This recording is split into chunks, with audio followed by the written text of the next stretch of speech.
Broadcasting live from the Safety FM studios in Orlando, Florida. Here is your host, Dr. Jay Allen on Safety FM. This episode of the broadcast and the podcast is brought to you by Safety Focus Moment. They're consultants that want to help you get the safety culture you've been looking for. For more information, go to safetyfocusmoment.com. Hello and welcome to Safety FM. This is Jay Allen. On today's episode, we're going to have a conversation with a gentleman by the name of Rob Fisher. I have to tell you, I have just recently met Rob Fisher, and he has already reached out and helped me and really saved me earlier in this week. And what do I mean by that? Well, early in the week, we actually had someone that was scheduled to come on, and due to a family emergency, they were unable to make it.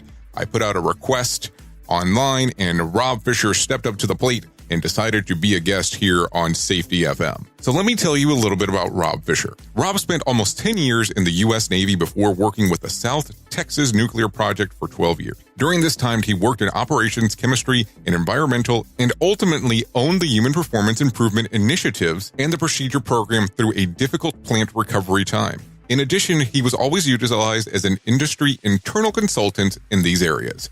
Rob has been consulting since leaving commercial nuclear power operations in 1996. He is currently the president and director of operations for Fisher IT Incorporated. FIT for short, of course. As a U.S.-based Native American and veteran-owned business headquartered in Concord, North Carolina. So I'm going to let you listen to this particular conversation with Rob Fisher. He really does have an interesting perspective when it comes to safety, and especially when it comes to all aspects of human organizational performance. Take a listen here to Rob Fisher on Safety FM. You are listening to a renowned safety expert, Dr. Jay Allen, on Safety FM. Changing safety cultures, one broadcast and one podcast at a time. Join the fun on social media and find us on Facebook at Safety FM.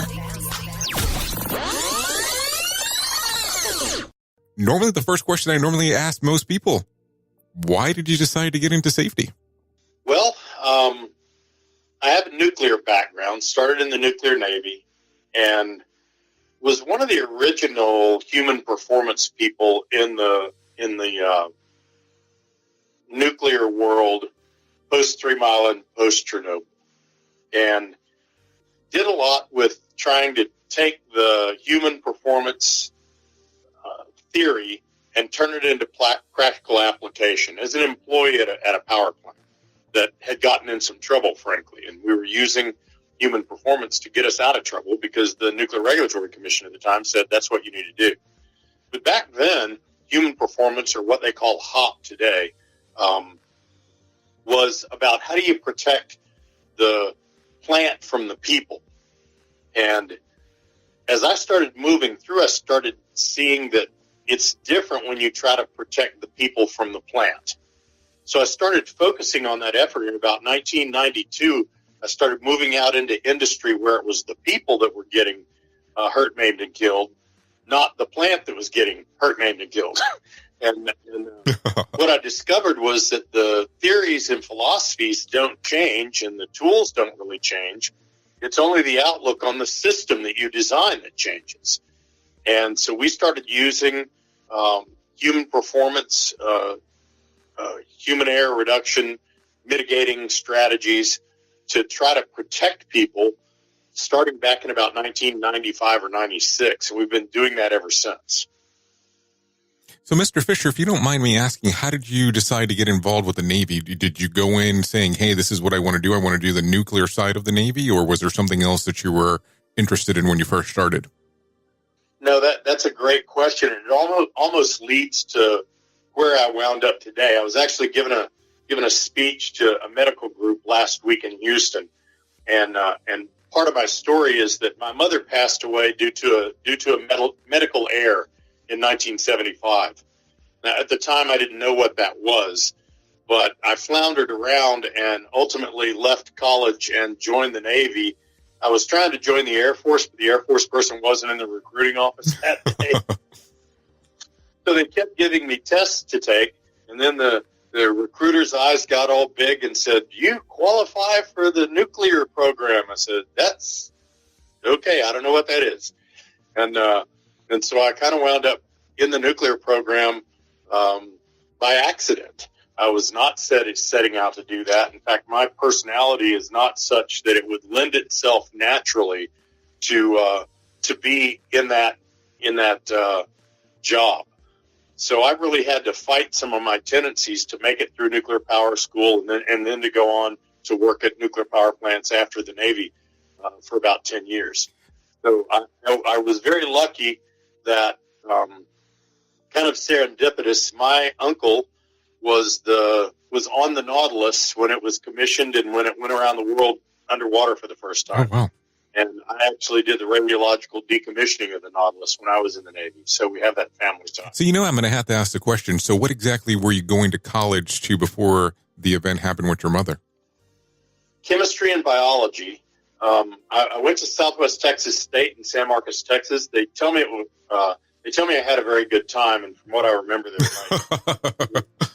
it was the 70s, and I kind of put myself through college as Glurpo the Clown at the Ocarina Underwater Show at Ocarina Springs. So I played with college a little bit. I wasn't too good or too bad at it. My goal was I was going to try and get into the School of Pharmacology at University of Houston, but that got upset when my mother passed away. I went home to raise my two brothers until my dad found his wife, and there was no need for me anymore. Got it. So let me just ask a strange question then. As you decide to go into the Navy, you joined the Navy, and all of a sudden, the first time that you hear about human and organizational performance, what all of a sudden sticks with you that you go, this seems like a concept that's going to work. I can protect the worker, not protect the plant, as you mentioned earlier. Yeah, so, the service has a lot of the concepts baked in, which is what we promote should be happening in industry. In other words, people don't have to understand human performance or HOP in the U.S. services because they're baked into the systems. But I was at a nuclear power plant, South Texas Project, and when we got in trouble, these concepts were brought into us, and it just made so much sense to me that the human shouldn't be to blame for every single thing that goes wrong. And if there's a systemic approach to understand how we can put some protections in place to either reduce the probability that somebody makes a mistake or to mitigate the consequences of that mistake, that's what we need to be doing. And it was a bit of a tough road to hoe because that was not very nuclear in nature. When I moved out into other industries, and I did that because the plant that I was working at, I guess I got good at it, so they started farming me out.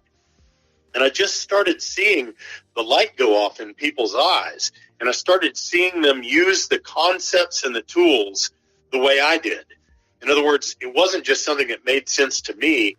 Physiologically, as humans, it was something we needed to help us reduce the probability that we were going to do something wrong at home, at work, or at play. So I got attracted to it because it helped me as an individual reduce my probabilities, and that helped me teach other people to do it. And there's just nothing better than number one, seeing the light go off in people's eyes when they get it, and number two, hearing all the stories of how things could have gone wrong if they hadn't understood the concepts that we were teaching. Well, Mr. Fisher, at that time, let's just be real honest, behavior-based safety is still, I guess, really you can say it's the big safety program that's out there at the time. So as you're having these conversations with people and you turn around and you're telling them that error is normal, because I'm assuming, that's still the same, one of the same concepts of HOP from even back then, what are people telling you? Are they looking at you and saying, you're crazy in regards to what you're trying to accomplish? Because keep in mind, we're talking, 20 years ago at this point? Yeah, 25. Okay. And, there was a little bit of that, but what I've always tried to do, Jay, and I'm Rob, by the way, what I've always tried to do is build a bridge for people instead of trying to segregate things. there was never a real separation between behavior-based safety and human performance. They were different ways of looking at the same coin. And when you build those bridges for people, senior leaders all the way to the floor and vice versa, they start to see where, if they were really in the behavior-based safety camp, they started to see where there were some subtleties where human performance could help them understand better and see risk better and communicate better with their peers on that risk.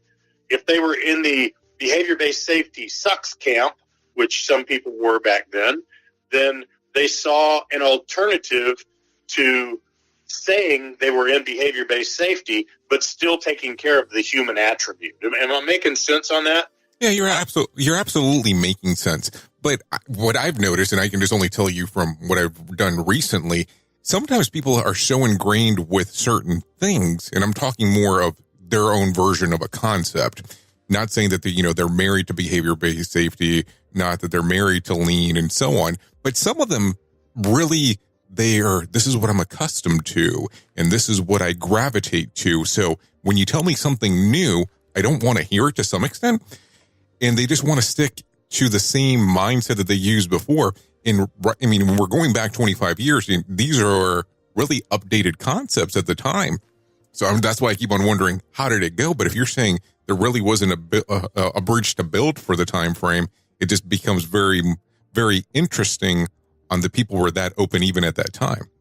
Well, I think that because I came at it from an operator background and then went up through management, so we built our methods from the floor to the C-suite, but we deliver them from the C-suite to the floor. And what I mean by that is that those conversations about having to change paradigms are tougher with the executives and leaders than they are with the workforce. The workforce is looking for ways that they can do what they do better and have less pain, wherever that pain comes from. The leaders are usually the ones that are ingrained. So over the years, I just developed a way to talk to them that builds that bridge. And I love, I was talking to Sidney Decker one day, and he said a line that has stuck with me for years, and that is that people will not abandon their paradigm unless you give them one that makes more sense. That's great. That's a really good quote. And so years ago, that was what we did. We started building those bridges, not for people to abandon their paradigm. I'm going to be a little bit controversial here. And, you have different people in the different camps that are saying, the pyramid's wrong. It's not right. I'm not going to say whether it's right or wrong. That's not for me to say. But I know that if somebody's sitting there and they believe in it, and I want them to believe something different, I have to draw that path for them, and it has to make more sense. I can't just tell them, you can't believe like you've believed for 30 years. You need to get on board and believe this way. So our job as an individual in the beginning and now as a company has been to draw those bridges, to change the paradigms, and it can be done very, very quickly. That's the other, I think,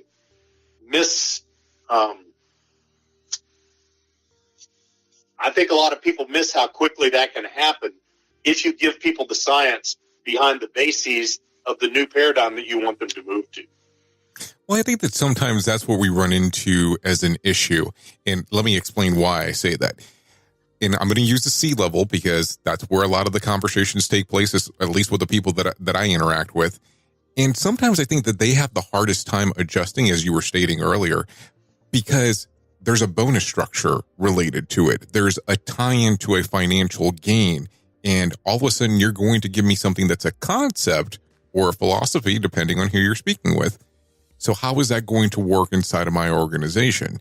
And how is this going to change? So do you get the common question of how long is this going to take to implement, or what is my return on investment? I'll tell you, I've asked that question a couple of times to people on here, and I had one guy that I felt like I offended him by even asking that question. So I'm not trying to be offensive. I'm just trying to see what the perspective that you normally go through.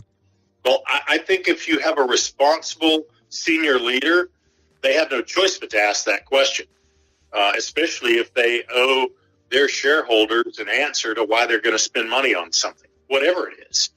So we have to understand the return on investment. And one of the challenges with safety over the decades has been that nobody really took the return on investment seriously, except in the pompous, well, less people will get hurt. And that was very opinionated. In other words, prove it to me first. Well, how do I prove it if you don't deploy? And if I can't prove it to you, you're not going to do it. So there's this don't loop that people got into. So you have to understand that if you do human and organizational performance right, or HP right, or what we call advanced error reduction in organizations right, the ROI is a physical ROI in the things that hard dollars apply to, and you get the safety benefits. It's not an or. So, I mean, if you understand what the real returns on investment are beyond the safety attribute and how the system doesn't care whether you're doing something related to quality, safety, effectiveness, efficiency, or productivity, you say, look, safety is one attribute. If I dropped your safety metric out of your bonus, you're still going to make more money as a leader if all of these other attributes are in there, because they're going to be improving. Your quality is going to go up. Your customer satisfaction is going to go up. Your rework is going to go down. All of those things mean hard dollars. And you're busy over here worrying about a soft dollar people related poor indicator on total recordables that everybody back in the day used to manipulate anyway. Probably doesn't happen as much anymore. Oh, yeah, right. But I mean, the funny part is that we have a terrible relationship with metrics, and that's just something that's been established within the industry. And until we get to the point where that really changes, I think we're going to have a lot of difficulty with certain organizations, not all, to actually have them understand what changes need to go into place. Because keep in mind that a lot of companies, and I can say this to you because it sounds like you interact with quite a few of them, is that when you go in and they want to make sure that they're going to be safer, quote unquote. And the problem that you run into is the things that hurt people are not the same things that kill people. And a lot of times some of the C-level executives get confused on that. Like I tell people all the time, and I'll tell you, I stole this line from Todd Conklin. I've never seen someone die from an ankle sprain. Now, what I've added to his line is the day that somebody does, I will probably end up changing careers. But it's always amazing to me that we try to focus on some things that are not as important. Don't get me wrong. I don't want somebody to have a soft tissue injury, but also at the same time, what are we really supposed to be focusing on when we're building a safety quote unquote program, opposed to, what some of these C-level executives think of? Yeah. So, I'll just tell you our approach is that, and my approach has been for decades now, to have the conversation with them that those things are different. I use a very simple example that if somebody decides they're going to jump out of a perfectly good airplane and the chute doesn't open, there ain't no first aids. There's no recordable. There's no lost workday. When you hit the ground, there's a very, very high probability you're going to die. So things that have fatality, serious life-altering injury potential have to be thought about differently from a perspective of prevention or mitigation. And that starts to shift their mindset a little bit. So what do we do to keep somebody from dying if the chute doesn't open? Well, the funny thing is, just like in other parts of our workforce, the person doing the jump may not have packed the chute. So they don't know whether the chute's going to open or not. We give them a second chute. But what if in that second chute, we just told them, don't worry about it. If the first chute doesn't open the second one. But I would say that most people, let's say they're doing a tandem jump, would panic if that first chute didn't open. And they're losing moments as they go. Explaining things in a way that can get people to understand that this isn't just a work thing. There are going to be people, look what happened in New York City. a young lady tripped falling downstairs and died because she was having to carry her child's stroller down into the subway. It was the only way to get there. We can talk about all the systemic drivers about that, but how many times a day do we think somebody falls down the stairs in New York City going to a subway? And the answer to that is a lot. So I think once you open up the doors of frank conversation about the difference between, for lack of a better term, low-level injuries and things that provide fatality, serious life-altering injuries, they start to think differently. Then the door opens to the science and the bases and how to look at errors differently and how to look at violations differently. So that's a piece of the opening as opposed to the closing. But again, you've got to give them that other paradigm, and it's got to make sense to them. So that initial conversation that you have with the executives at a company that you're assisting with, how long does that normally take? Because keep in mind that you're doing the evangelist work there, and I don't mean that as trying to be insulting, but you're really pitching something that they can't see, touch, or feel. So you're going to have to really spend your time there going, hey, boom, boom, boom, boom, boom, off the cuff. So how long do you normally do that initial investment in that first meeting, per se? Well, that's kind of a good news, bad news for us. You know, a lot of times when I go in, Jay, or one of our folks goes in to have that meeting, they're already looking for something. They know they need to think differently, but they don't know what that looks like. So we've been lucky to have been selected to be the ones that may tell them a different way to think. Maybe someone in their organization has come from another organization that did this and has told them, you know, we're not going to get anywhere doing the same thing over and over again. Maybe they're the ones that came from another company. They go into a senior leader group that believes that blaming and accountability are all the way to go. So there's a lot of open minds out there. I think, you know, you look at oil and gas, almost all of the major oil and gas companies are moving in a direction that they're looking at things differently. I know for a fact one of them has eliminated things like total recordables, lost work days from their bonus structure. They don't really even look at it as a KPI. It's not that they don't exist or they don't look at them. It's that it's not a KPI for them. So there's a lot of that out there. There's a lot of churn. And I really think that senior leaders, by the time I get a call, are open-minded to look at something different. And I just see a lot of ahas. I know that was a very long answer. Our initial senior leader contact, sometimes it's about an hour on a WebEx. That makes them think there's probably something out there. But it's about 4 to 6 hours of workshop where they get taken on the journey of wherever they're at to where they need to go. And then at the end, what we do is we give them tools that they can use when they walk out the door to think differently and behave a little bit differently related to prevention and correction. So they get to try it. We call that soak time. And it is very, very rare that a leadership team walks out, goes through soak time, says, nah, didn't work. And I can almost count on one hand the ones that said, nah, didn't work, and every single one of them were, nah, they didn't do anything. So the senior leader that was pulling the most strings didn't do what they needed to do to change the paradigm. And we'll be back right after this here on Safety FM. Safety FM, changing safety cultures one broadcast and one podcast at a time. Have you listened to our new show, Safety Talks with Steve Sisson? If you haven't, this is a great opportunity to go out there, take a listen to Safety Talks with Steve Sisson. It's available on safetyfm.com and on safetyfm.live, and it's also available on your favorite podcatcher. Let's check in with Steve and see what's coming up this week. Hey, Steve. Well, Jay, on the next episode of Safety Talks, we speak with inventor, president, and CEO of SureShim, Craig Davies. You won't want to miss this one if you're in the trucking industry. Please join me on the next episode of Safety Talks, where we talk all things safety. Back to you, Jay.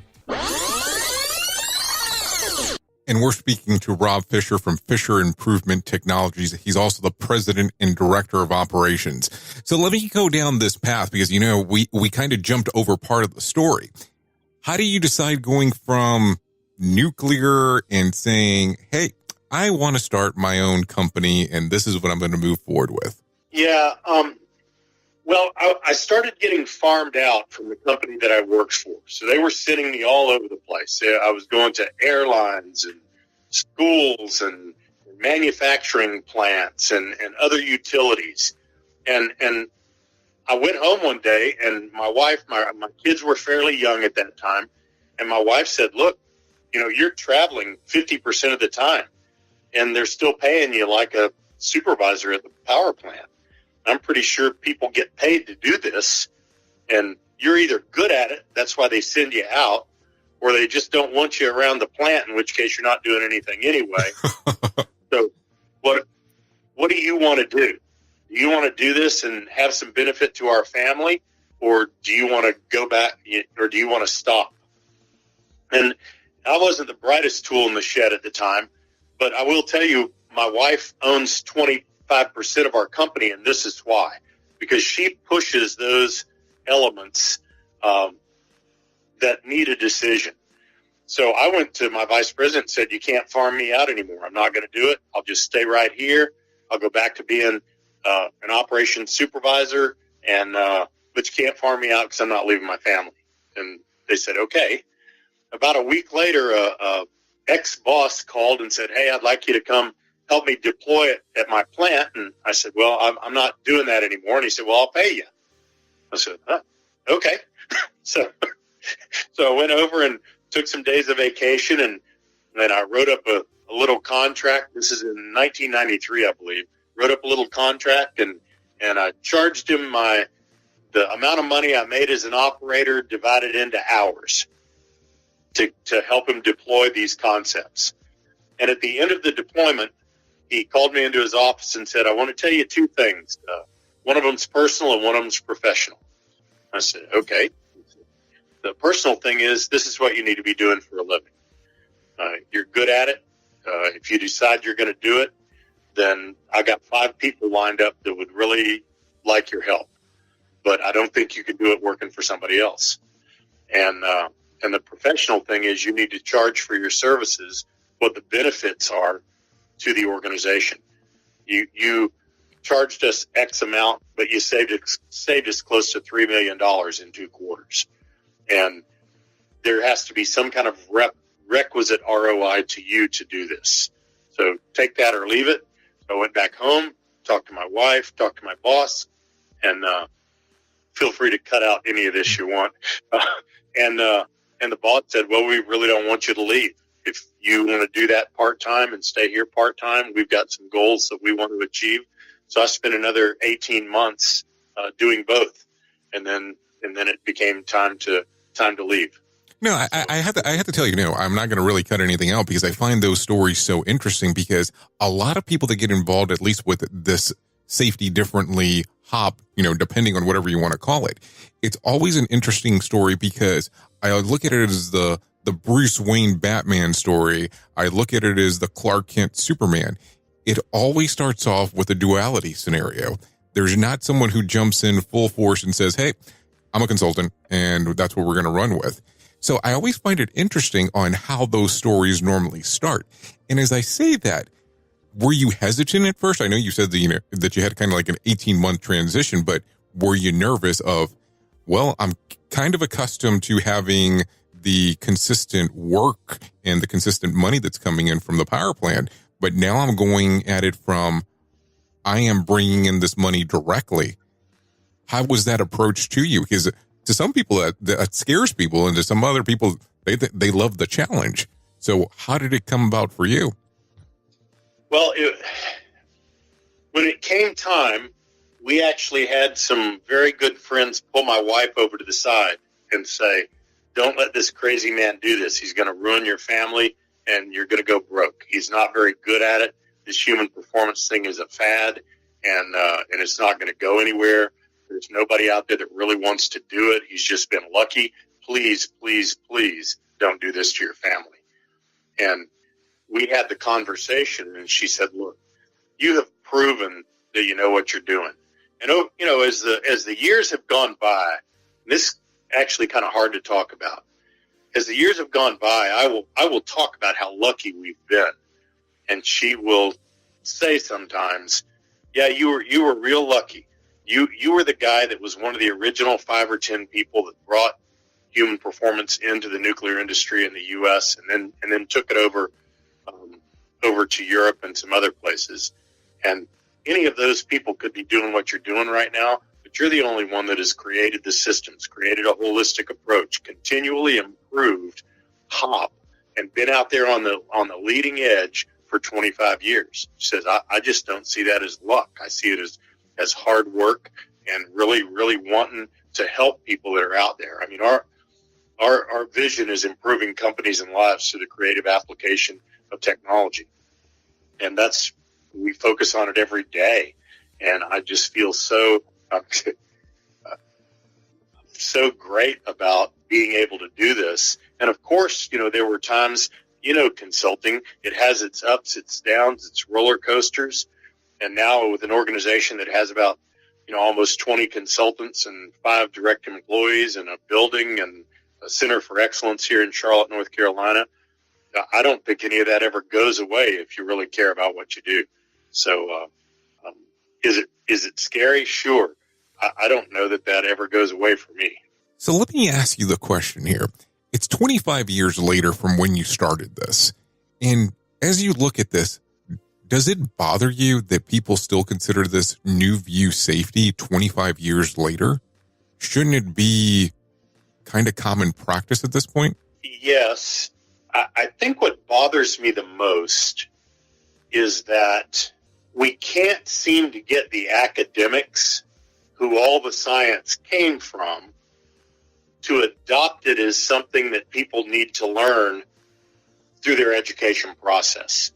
So in the last 5 years, we've added the understanding that our personality tendencies are a big part of how we see and manage risk. Huge. And we're very predictable within those personality tendencies.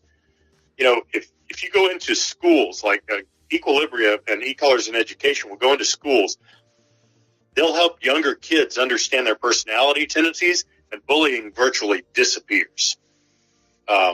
Graduation rates go up. Test scores go up. We won't even teach human performance or HOP basic concepts in a safety program at a university. And now there's a couple out there that are thinking about it, but you know, that's why it takes 25 or 30 years. I mean, think about STEM processes. They tend to draw in kids with certain personality types and tendencies. And if you're like me, more creative, more abstract, not as linear, then I get weeded out pretty easily from a process like that. But imagine what it would be like if those processes taught this stuff starting in about high school.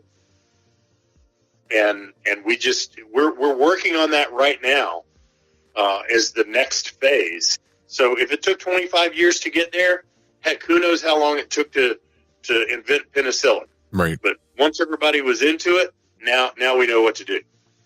Very true. I mean, it's the way that you actually put that out there, it makes sense. I guess I sit here and I'm surprised at times that, you know, it's taken this long to get there. And it's not that, you know, I expected everybody to jump on the same bandwagon and run with it, but I'm amazed on the amount of consultants that are out there in regards of that. This is what they're teaching. And of course they all do their own little adaptation of it. I'm still waiting for somebody to try to steal the whole bad boy and go, I trademarked it, now it's mine, which I would kind of chuckle at to some extent. So I know you referenced earlier that you were one of the first 5 or so people to really start introducing this. So who else would you give credit to in doing some of these introductions at the time?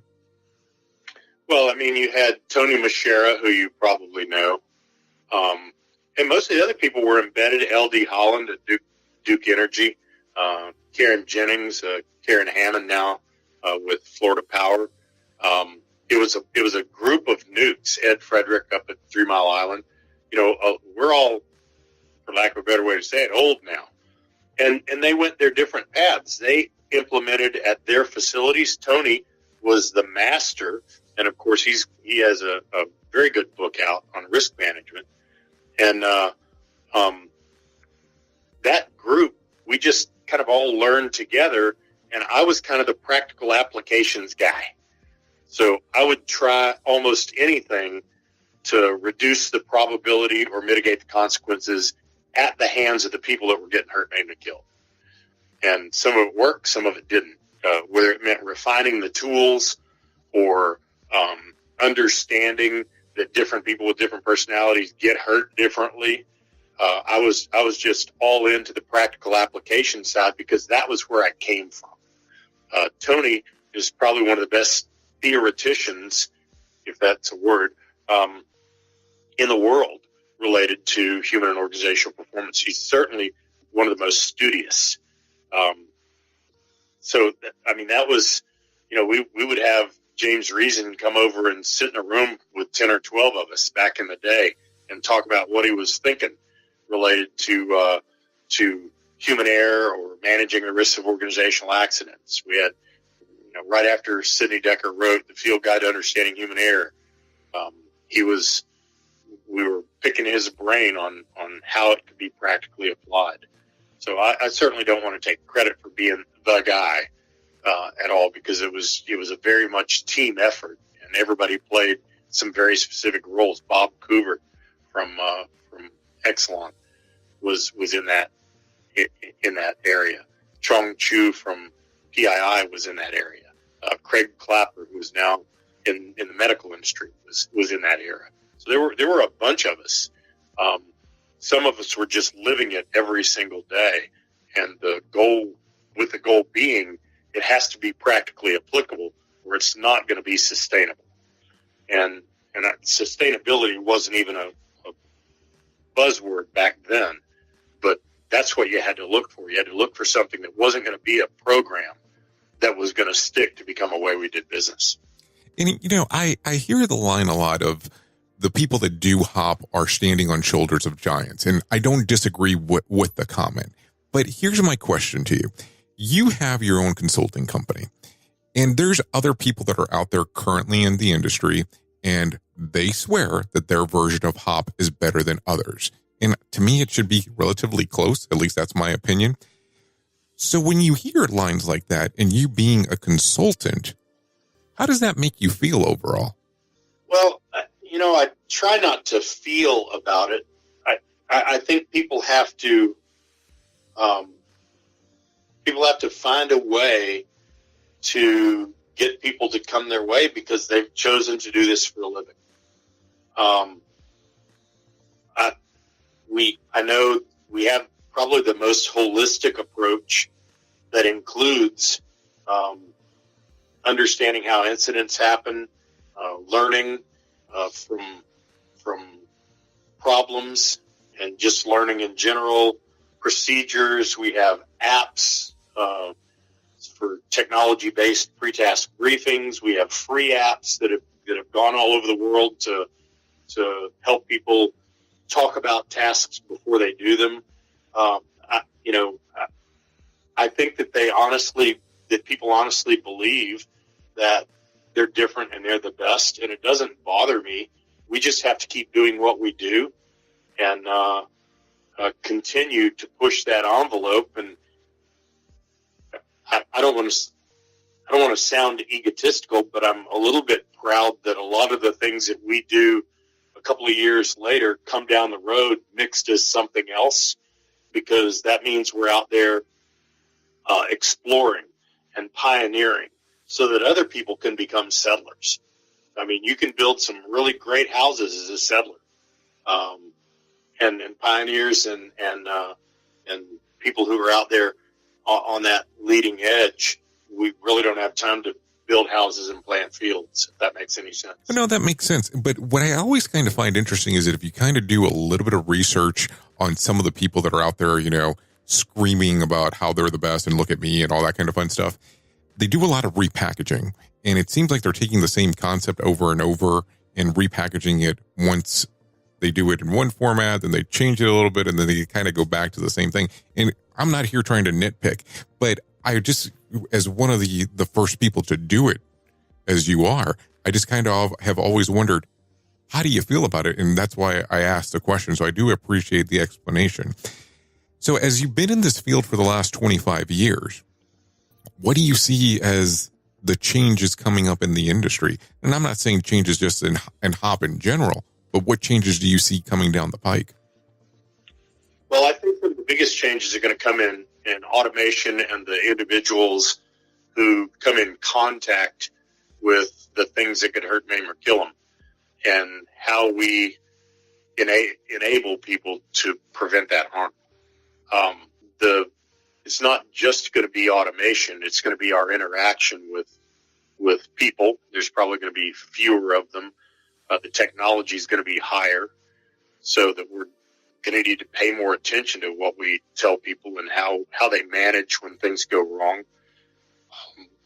And I think we really need to be prepared for that. I think on the hop side, certainly the institution of the personality tendencies and seeing and managing risk is the next logical step for hop, because it hasn't been included, and it's such a huge component of how people get hurt.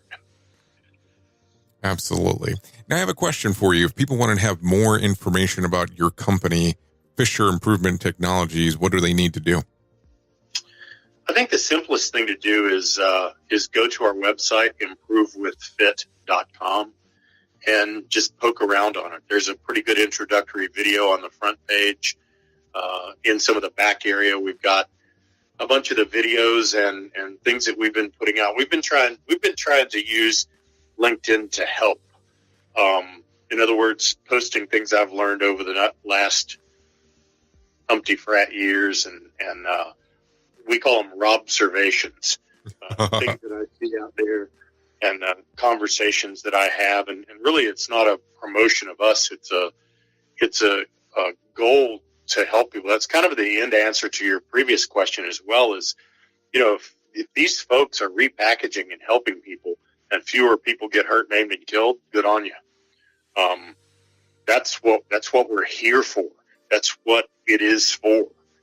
If we all do that well, then maybe there's a day when there doesn't need to be a bunch of consultants out there doing that, because it's part of the way that safety is taught and done from the time people hear the word. Also, people are free to follow me on LinkedIn. You can, if you're Facebook people, you can follow our company on Facebook as well. We post things there, and what we try to do is put things together that people can use. We also run open enrollment workshops here in Charlotte, North Carolina, in the Concord area, because we have a Center for Excellence here that on the website it lists the upcoming workshops, and we'll be posting when we're doing them other places as well. I'll be in Perth, Australia, the 5th through the 9th of March, and in Brisbane, the 11th through the 13th of March. So we'll be posting where I'm going at in the world as well, so people can have interactions, even if it's a cup of coffee. So there's probably more, but I think that's the easiest thing to do, is just go to the website and poke around a little bit. So let me ask you a question real quick. As you say Center of Excellence, what exactly does that mean? Well, we have a training room and a printing processing room. The Center for Excellence has 4 writable walls. So we have client meetings there. We have Intentional Leadership Academy there. We're pushing leading with intent, and understanding how the personality tendency elements play into leadership roles. So we do all types of workshops and host meetings in the Center for Excellence. So it's kind of a place to bring people that isn't at their workplace, kind of frees them up to learn and experience things, And so we do workshops here 3, 4, 5 times a month. And we also do client-led workshops here as well. Well, Rob, I appreciate you coming on to Safety FM. I appreciate you having me, Jay. If there's ever any time that you want to talk again, I'd love to. It's been a great experience. The views and opinions expressed on this podcast are those of the host and its guest and do not necessarily reflect the official policy or position of the company. Examples of analysis discussed within this podcast are only examples. They should not be utilized in the real world as the only solution available, as they are based only on very limited and dated open source information. Assumptions made within this analysis are not reflective of the position of the company. No part of this podcast may be reproduced, stored in a retrieval system, or transmitted in any form or by any means, mechanical, electronic, recording, or otherwise, without prior written permission of the creator of the podcast, Jay Allen. SafetyFM.com